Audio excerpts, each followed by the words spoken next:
오늘은 책을 좀 소개하겠습니다.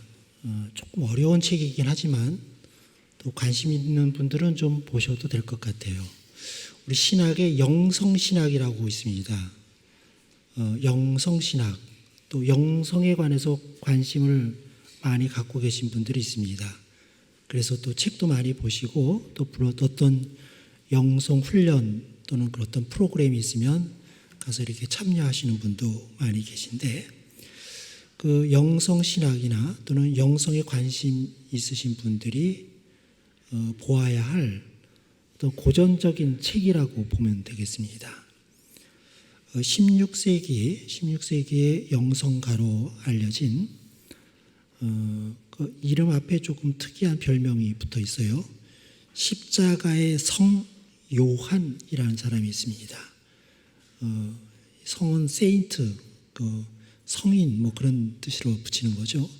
십자가의 성이란 말이 붙을 정도로 굉장히 영성에 있어서 또 깊은 영성을 갖고 있는 사람으로 알려져 있습니다.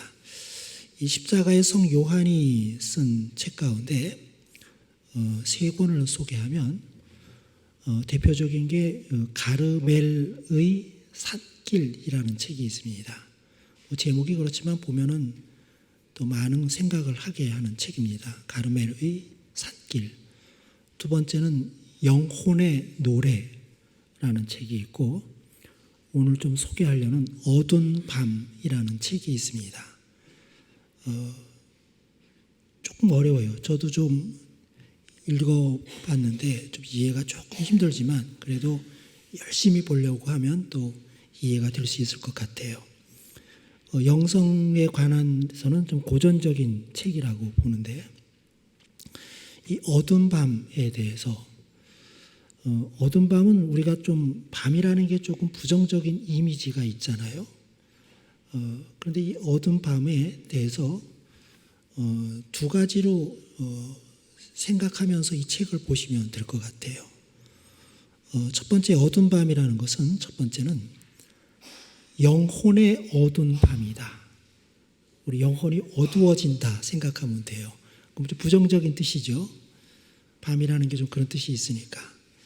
그래서 영혼의 어두운 밤이라는 것은 우리가 살면서 영적으로 이 공허해지는, 황폐해지는, 그리고 무기력해지는 상태를 말합니다. 가끔 우리 신앙생활하다 그럴 때가 있잖아요. 내가 신앙생활하는 제대로 하고 있나? 또 내가 이렇게 신앙생활하는 게 의미가 있을까?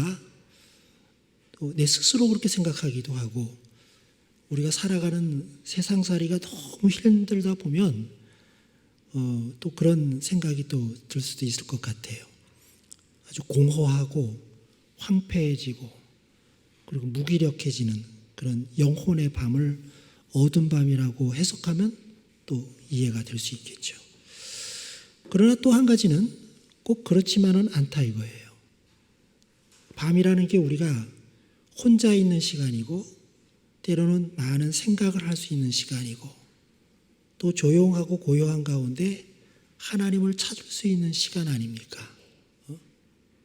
기도할 수 있고 말씀을 묵상할 수 있고 그런 시간이잖아요. 그래서 밤이라는 게 부정적인 게 아니라 긍정적인 의미로 해석을 할 수가 있어요. 그런 의미로 볼 때 어두운 밤이라는 것은 우리가 이 영적으로 우리의 영혼을 정화시키는 시간이다. 우리를 낮에 막 살면서, 분주하게 살면서 우리가 때묻고 또 오염되고 그런 우리의 영혼을 이 밤을 통해서, 하나님과의 깊은 만남을 통해서 우리를 깨끗하게 정화할 수 있는 시간이다. 그럼 어두운 밤이라는 의미가 굉장히 우리에게는 또 필요한 시간이잖아요. 어떤 그런 두 가지 의미를 가지고 이 책을 보면 어려운 책임에도 불구하고 그나마 좀 이해를 할 수 있을 것 같아요. 저도 잘 이해를 못하면서 봤으니까 여러분들은 잘 보시면 이해를 하실 수 있을 것 같아요. 그래서 이 어두운 밤, 한 가지는 영혼의 어두운 밤, 공허하고 황폐하고 무기력한 우리들의 모습, 또는 그 시간은 정화의 시간, 우리를 깨끗하게 만드는 그런 두 가지 의미를 놓고 보면서 오늘 성경에 나오는 어느 저녁부터 새벽까지 시간을 우리가 좀 따라가 보려고 합니다. 어두운 밤이 되고 그러면서 새벽을 맞이하는 어떤 특정한 한 날을 우리가 보면서 그날에 있었던 사건을 통해서 우리는 지금 어떤 상태인가, 또 그것을 반추해 보면서 우리는 어떻게 우리의 영적 상태를 정화시킬 수 있을까, 그런 뜻으로 책을 좀 소개를 했습니다.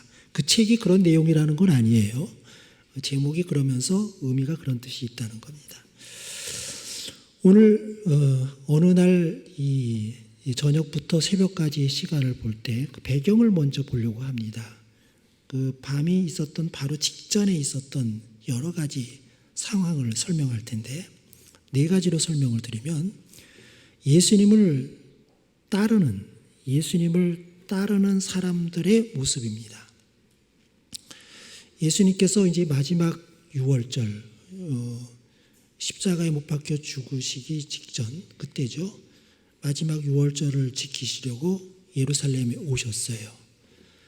그때 예수님께서 하셨던 일 가운데 구약 성경에 나오는 스가랴의 예언을 성취하기 위하여 예수님께서 예루살렘에 왕으로 입성하는 사건이 있습니다. 왕으로 입성하는, 스가랴에 이 땅에 오실 메시아는 나귀 새끼를 타고 예루살렘으로 오신단 말이죠. 그거를 이루시는 모습을 좀 보면 마태복음 21장 6절부터 9절까지입니다. 마태복음 21장 6절부터 9절까지 보면 그때의 모습이 아주 생생하게 느껴질 것 같아요. 21장 6절부터 보면, 제가 읽으면, 제자들이 가서 예수께서 명하신 대로 하여, 예수님께서 제자 둘을 보내시면서 저 마을에 들어가면 누구네 집에 가서 나귀와 나귀 새끼를 데리고 오느라 명령하셨어요. 그렇게 해서 갖고 왔어요. 대로 하여 7절 말씀, 나귀와 나귀 새끼를 끌고 와서 자기들의 겉옷을 그 위에 얹음에 예수께서 그 위에 타시더라. 과거에 솔로몬이 왕위에 오를 때 나귀 새끼를 타고 예루살렘에 올라갔어요. 일종의 왕의 즉위식이라고 보면 될 거예요. 이 땅에 오실 메시아가 그럴 것인데 예수님께서 그 예언대로 하시는 거예요. 나귀 새끼를 갖고 그 위에 제자들이 자기의 겉옷은 굉장히 중요한 겁니다. 우리는 지금 옷이 다양하지만 예수님 당시에서 겉옷은 생명과 같은 거예요. 아무리 가난한 사람도 겉옷을 빼앗지는 않아요. 겉옷이 그만큼 잘 때, 늘 생활할 때 필요한 건데, 그것을 깔았다는 것은 예수님에 대한 완전한 충성이죠. 그래서 그것을 얹음에 예수께서 그 위에 타시니, 8절 말씀, 따르는 무리가 굉장히 많지요. 무리의 대다수는 그들의 겉옷을 길에 펴고, 길에도 폈어요. 수많은 사람들이 모여서 예수님께서 지금 이스라엘의 왕으로 오르는 그 대관식을 행하는데 수많은 사람들이 왔다. 자기 겉옷을 펴요. 다른 이들은 나뭇가지를 베어 길에 펴고, 그것도 존경의 의미로, 그리고 왕에 대한 예우로 나뭇가지를 막 폈어요. 그렇게 사람들이 따랐다는 거예요. 9절 말씀, 앞에서 가고 뒤에서 따르는 무리가 소리 높여 이르되 호산나 다윗의 자손이여 찬송하리로다. 주의 이름으로 오시는 이여 가장 높은 곳에서 호산나 하더라. 구약에 예언한 대로 이 땅에 유대인들의 왕으로, 이스라엘의 왕으로 오셔서 지금 왕으로 올라가신다. 다윗의 자손이다. 어마어마했죠. 지금도 생각을 해보세요. 그 소리가 들리는 것 같지 않습니까?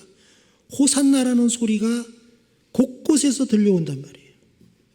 이렇게 예수님 주변에는 예수님을 따르는 유대인들이 굉장히 많았구나. 지금 상황이 그랬어요.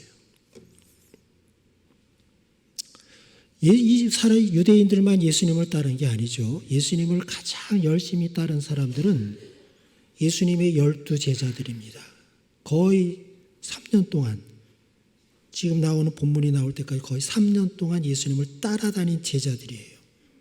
예수님이라면 죽고 못 사는 제자들이에요.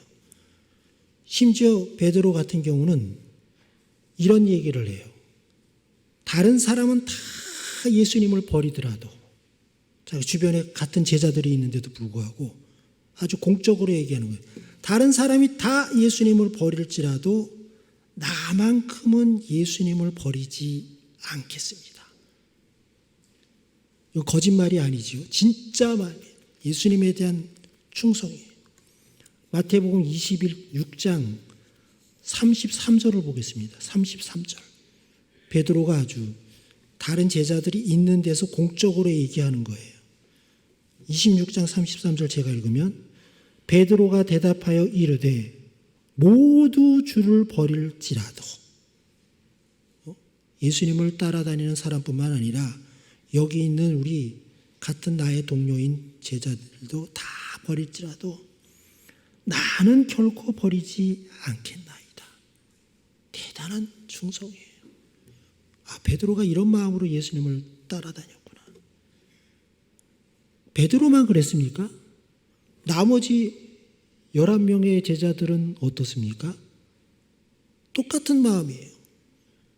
베드로가 죽을 각오를 하고 주님을 따르겠다고 하니까 이구동성으로 제자들이 하는 말, 나도 그렇습니다, 이거예요. 마태복음 26장 35절이 그겁니다. 35절. 베드로가 이르되 내가 주와 함께 죽을지언정 주를 부인하지 않겠나이다. 내가 어떻게 주님을 부인 모른다고 하겠습니까? 내 목에 칼이 들어오더라도 나는 주님 부인하지 않겠습니다. 하고 모든 제자도 그와 같이 말하니라. 그렇게 따라다닌 거예요. 본심이에요, 본심. 진짜 그런 마음으로 따라다녔어요. 죽을 각오를 하고 따라다니겠습니다. 그런 거예요. 그 중에 가룟 유다가 있지요. 가룟 유다가 지금 시간이 다가오면서 예수님에 대한 실망이 좀 커지잖아요. 그래서 대제사장들한테 가서 예수님을 넘겨줄 기회를 내가 보고서 알려줄 테니까 와서 잡아라. 그리고 은 30세겔을 받았어요. 그런데 예수님께서 어느 날 요때죠. 제자들과 저녁 식사를 해요. 사실은 그게 마지막 저녁 만찬이 됐죠. 십자가에 못 박히시기 전에. 그런데 그때 예수님께서 제자들에게 아주 의미심장한 얘기를 하십니다. 마태복음 26장 24절과 25절이에요. 그 전에 이미 가룟 유다는 예수님으로부터 마음이 떨어진 거죠. 떠난 거죠. 마태복음 26장 24절을 보면 예수님께서 제자들과 함께 식사하시는데 이런 얘기를 해요. 인자는, 예수님 스스로를 가리키는 말이죠. 인자는 자기에 대하여 기록된 대로 가거니와 인자를 파는 그 사람에게는 화가 있으리로다. 그 사람은 차라리 태어나지 아니하였더라면 제게 좋을 뻔하였느니라. 제자들이 깜짝 놀랐어요. 아니, 우중에 누가 예수님을 팔아? 예수님 뭔가 착각하고 계신데? 예수님께서 아주 심각한 화가 있으리로다. 태어나지 않았으면 좋겠다. 저주의 말이에요. 가룟 유다가 그 말을 들었을 때 양심이 확 찔렸잖아요.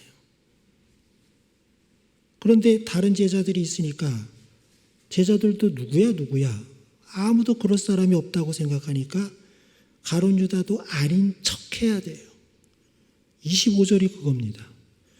예수를 파는 유다가 이미 다 거래가 끝났어요. 돈 받고 기회만 보고 있는데 파는 유다가 대답하여 이르되 랍비여, 우리 선생님, 존경하는 선생님, 나는 아니지요.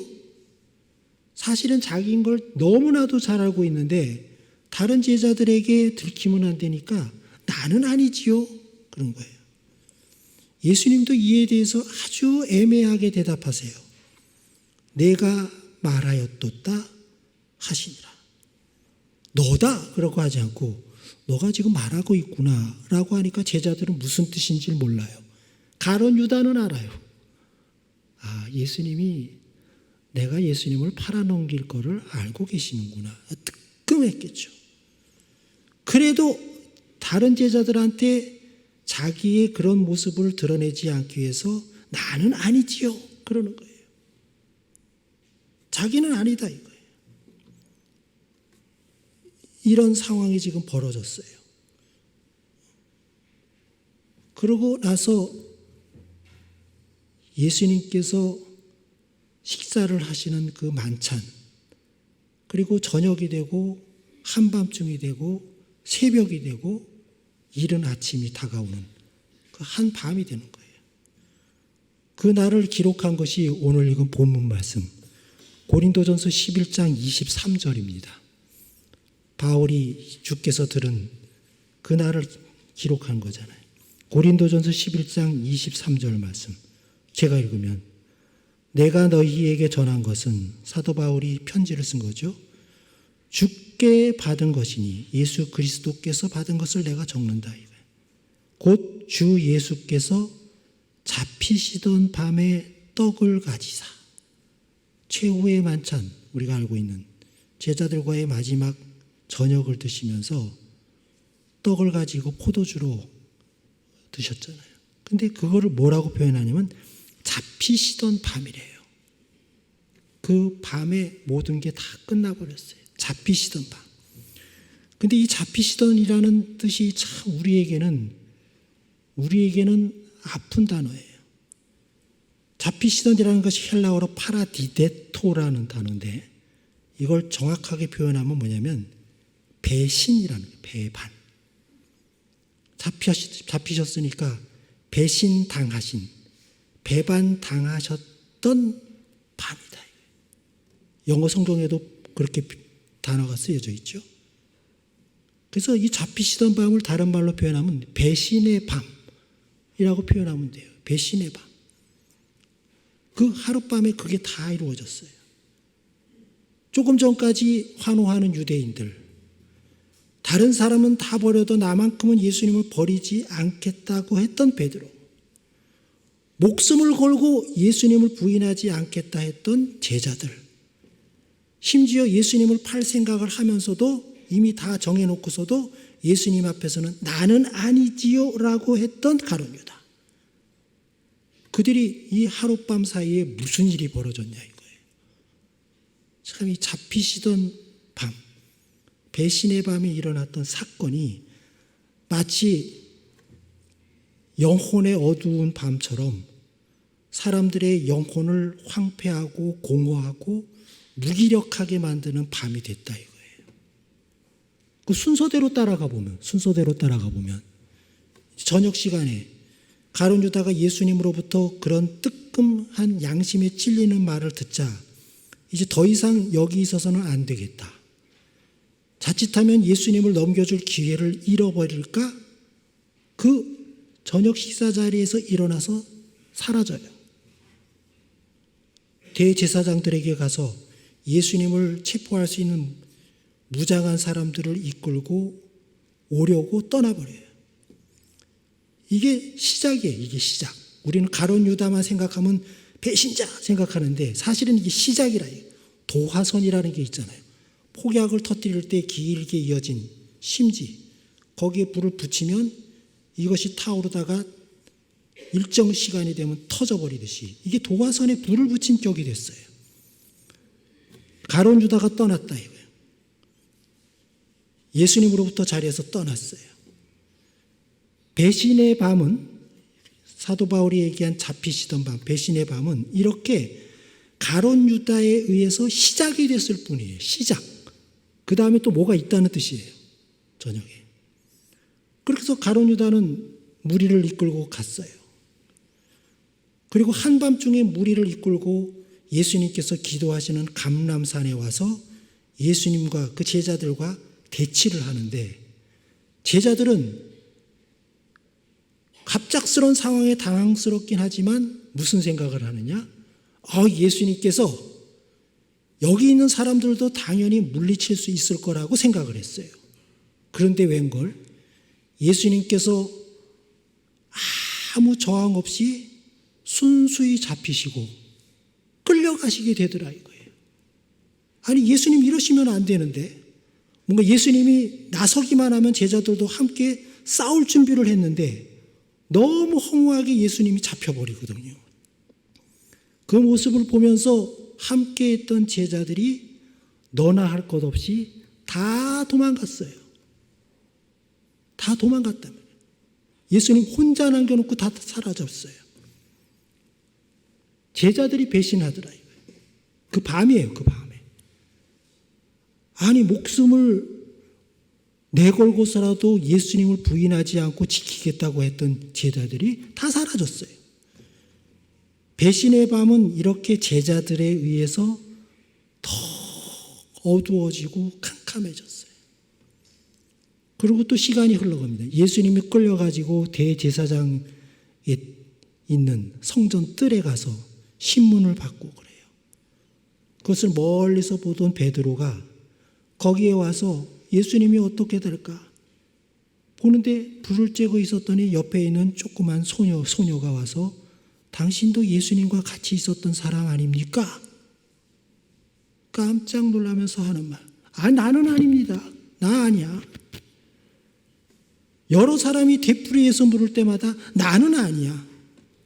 조금 전까지 베드로를 비롯한 제자들은 죽을지언정 예수님을 부인하지 않겠다고 했는데, 베드로마저도 새벽이 올라뜨기 전에, 동이 트기도 전에 예수님을 3번이나 부인하더라 이거예요. 가룟 유다로부터 시작해서 제자들이 도망가고 베드로도 예수님을 부인하면서 이 배신의 밤은 더 깊은 밤으로 들어가 버린 거예요. 사실은 새벽이 다가오는데 더 깊은 밤이 되어버렸어요.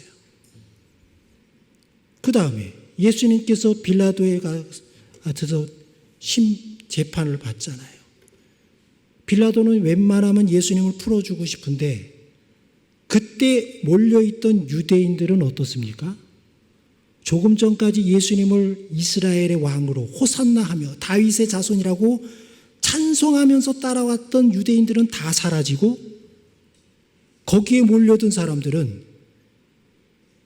빌라도가 예수님을 놓아주고 싶은 마음을 알아챘는지 또 외치기 시작했어요. 죽여라! 죽여라! 십자가에 못 박아 죽여라! 이거예요. 계속 외쳤어요. 계속. 빌라도가 총독이 포기할 때까지 외쳤어요. 아까 호산나 하던 소리는 다 사라지고 예수님을 죽여라. 십자가에 못 박아서 죽여라. 이른 아침인데, 해가 뜬 아침인데도 불구하고 이 상황을 보면 아직도 어두운 밤이에요. 날은 환히 밝아오는데 유대인들의 마음은 아직도 영적으로 어두운 밤이 되어버렸어요. 그때 어두운 밤이 그때부터 시작해서 지금도 세상 곳곳에 어두운 밤으로 있는 것이 수없이 많다. 조금 전까지 있었던 유대인들은 다 어디 가고, 베드로는 어떻게 되고, 12제자들은 어떻게 되고, 가룟 유다는 어떻게 됐느냐, 이거 다 되버렸어요. 그래서 잡히시던 밤이 말 그대로 배신의 밤이라는 게 맞아요. 그 모습을 보면 영적으로 공허하고 황폐하고 무기력한 상태에 있는 사람들의 모습이다 이거예요. 그런데 바로 우리도 그런 모습이었는데 우리는 지금 어떻습니까? 그렇지 않잖아요. 너무 감사한 거예요. 우리들도 그런 어두운 밤을 지나갔는데 그 어두운 밤을 지나가면서 예수 그리스도를 통해서 그 긴 밤의 시간 우리는 우리의 영혼이 깨끗해지고 맑아지고 정화되는 시간을 갖게 됐다는 거예요. 예수 그리스도의 은혜로. 우리 힘으로 된 게 아니에요. 예수 그리스도께서 우리를 붙드시고 우리가 그 예수님을 믿음으로 말미암아 똑같은 어두운 밤을 지나가는데 그 시간을 통해서 우리는 영혼이 깨끗해지고 맑아지고 투명해지고 정화되는 시간을 거쳐서 이제는 그 밤을 지나 새벽을 맞이하고 이른 아침을 맞이하고 대낮의 빛의 거리로 나갈 수 있는 모습으로 우리는 여기 있다 이거예요. 너무 감사한 거예요. 똑같은 어두운 밤인데 우리는 그것을 지날 때면서 오히려 정화가 됐다. 너무 감사한 은혜죠. 예수 그리스도의 은혜다. 예수 그리스도를 통해서 우리를 정화시켜 주신 그 은혜를 생각하면 너무 감사한 거예요. 그래서 우리는 지금의 상태를 어떻게 표현하는가? 성경 말씀 보면 에베소서 5장 8절부터 10절까지 말씀을 보겠습니다. 우리는 그 어두움을 지나서 어떻게 됐는가? 에베소서 5장 8절부터 제가 읽으면 너희가 전에는 어둠이더니 우리도 똑같은 어둠 속에 있었어요. 우리가 예수님을 십자가에 죽이라고 외쳤던 유대인이고 우리가 예수님을 남겨두고 도망갔던 제자들이고 우리가 예수님을 3번 아니라 수없이 부인했던 베드로와 똑같고 우리가 어쩌면 예수님을 세상 욕심 때문에 예수님을 넘겨준 가룟 유다 같은 그런 자였는데 우리는 그 어둠을 지나갔다. 너희가 전에는 어둠이더니 이제는 주 안에서 빛이라. 빛 가운데 가게 된다. 빛의 자녀들처럼 행하라. 우리가 거기를 지나갔다. 이거예요. 9절 말씀. 빛의 열매는 모든 착함과 의로움과 진실함에 있느니라. 그래서 우리가 살아가는 것은 착하게 살려고 하고 의롭게 살려고 하고 진실되게 살아가려고 하고 있다. 이거예요. 목적이 뭐냐? 10절이에요. 주를 기쁘시게 할 것이 무엇인가 시험하여 보라. 이거예요. 우리가 살아가는 것은 어떻게 하면 예수님을 기쁘시게 해드릴까? 그게 우리의 삶의 목표가 되어버렸어요. 똑같은 어두운 밤을 지나가면서 어떤 자들은 계속 어두운 밤에 머무르면서 그 영혼이 황폐해지고 무기력해지는 사람이 있는가 하면 그 어두운 밤에 예수 그리스도를 통해서 영적으로 정화되면서 우리가 빛의 자녀가 되는 사람이 있더라 이거예요. 우리가 어느 쪽이냐 이거죠. 너무 감사한 거죠. 이것을 보면서 이 말씀만 생각해 놓고 보면 우리가 영성을 생각할 때 해야 될 것은 여기 다 나와 있어요. 뭡니까? 예수님을 배반하지 말고 예수님을 부인하지 말고 예수님을 남겨두고 도망가지 않으면 된다 이거예요. 그게 우리들이 할 일이에요. 우리는 살면서 또 어두운 밤이 또 와요. 정말 우리가 신앙에 있어서 좀 회의가 들고 이렇게 신앙생활하는 게 맞을까? 뭔가 의심도 들 때가 있죠. 어떨 때는 우리의 삶이 너무 고돼서 주님 앞에 우리의 모습을 추스릴 겨를도 없을 만큼 어두운 밤에 빠질 때가 있어요. 어떨 때는 죄의 유혹에 빠져서 걸려 넘어지는 바람에 어두운 밤에 빠질 때가 있어요. 앞으로도 어두운 밤이 또 와요. 낮이 되고 밤이 되듯이 또 어두운 밤이 올 수는 있는데 그때마다 우리는 말 그대로 계속 어둠 가운데 있는 사람이 될 것인가? 아니면 또 예수 그리스도를 통해서 우리의 영혼을 정화시키면서 다시 대낮처럼 밝은 환한 거리로 나올 것인가? 우리 끊임없이 지나가는 거죠. 그때마다 우리가 해야 될 것은 예수님께서 잡히시던 밤, 배신당하시던 그 밤을 기억을 해야 돼요. 예수님을 배신해서는 안 되는구나. 아니, 할 수도 없어요. 예수님을 붙잡고 있으면. 예수님을 부인해서는 안 돼요. 내 욕심 때문에 예수님을 버리고 도망가서도 안 돼요. 우리가 할 것은 예수님이 기뻐하시도록 착하고 의롭고 진실되게 사는 것. 예수님 곁에 아주 껌딱지처럼 딱 붙어가지고 붙어 있어야 돼요.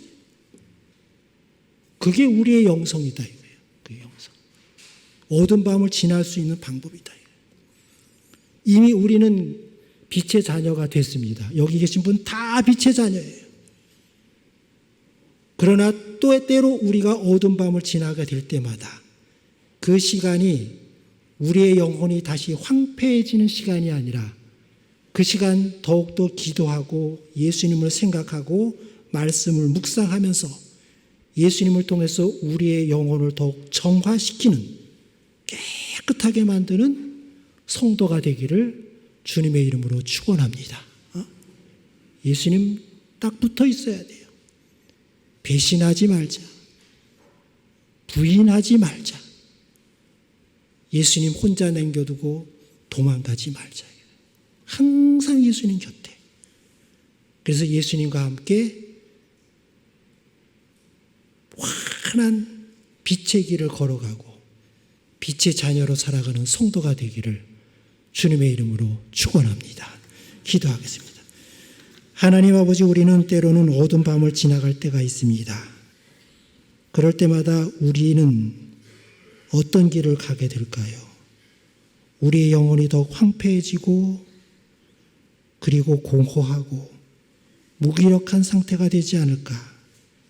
다시 한번 깊이 생각해 봅니다.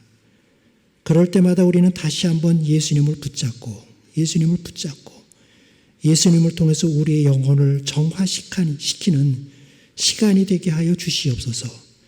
신앙적 의심과 회의가 들 때마다, 세상의 죄악과 유혹에 빠져 흔들릴 때마다, 삶의 무거운 짐 때문에 우리가 정말 힘들 때마다 다시 한번 예수님을 붙잡고 예수님을 배신하지 말고 예수님을 부인하지 말고 예수님 혼자 쓸쓸히 남겨놓지 않고 예수님 곁에 붙어 살면서 예수님과 함께 우리의 영혼을 정화시키는 남산교회 모든 성도들 되게 하여 주시옵소서. 예수님의 이름으로 기도드립니다. 아멘.